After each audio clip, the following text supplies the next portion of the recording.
Après l'échec des femmes candidates aux élections combinées du 20 décembre 2023 en République démocratique du Congo, faut-il arrêter le combat politique? Non. Le cadre permanent des concertations de la femme congolaise, CAFCO, ne compte pas lâcher prise.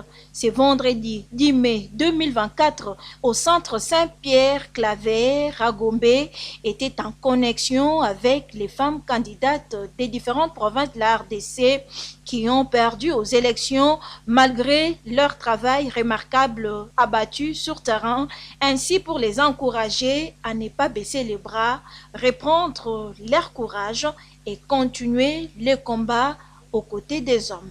On a perdu juste un combat, pas la guerre. Nous reprenons courage et nous continuons. CAFCO se dit oui au poste électif si on n'a pas été massivement élu. Mais il y a des postes nominatifs. Il faut continuer à pousser. On est en face d'un leadership masculin qui s'impose à tous les niveaux. On s'est dit tout n'est pas perdu. Aujourd'hui, une femme a été nommée comme première ministre. Et nous, les femmes, ça doit nous redonner la force pour dire comment nous nous battons pour la soutenir elle aussi, là en amont. Des alertes ont été lancées dans tous les sens par les CAFCO, aux dirigeants du pays et à la Commission électorale nationale indépendante pour que les femmes candidates congolaises soient boostées. Mais pourquoi n'ont-elles pas gagné à ces élections, s'interrogent les CAFCO.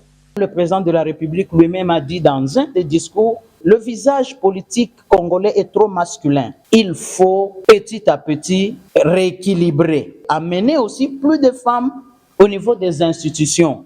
Nous avons lancé des alertes pour démontrer qu'il n'y a pas d'équilibre par rapport aux résultats des élections qui ont été réalisées. Les hommes ont préféré payer leur caution plutôt que mettre les femmes sur les listes électorales. Les femmes n'ont pas eu la possibilité de battre campagne au même titre que des hommes et il fallait que dans des postes nominatifs, on puisse penser aux femmes. Voilà ce qui pousse le cadre permanent des concertations de la femme congolaise. Nous remettons sur la table de discussion la question de la participation politique de la femme.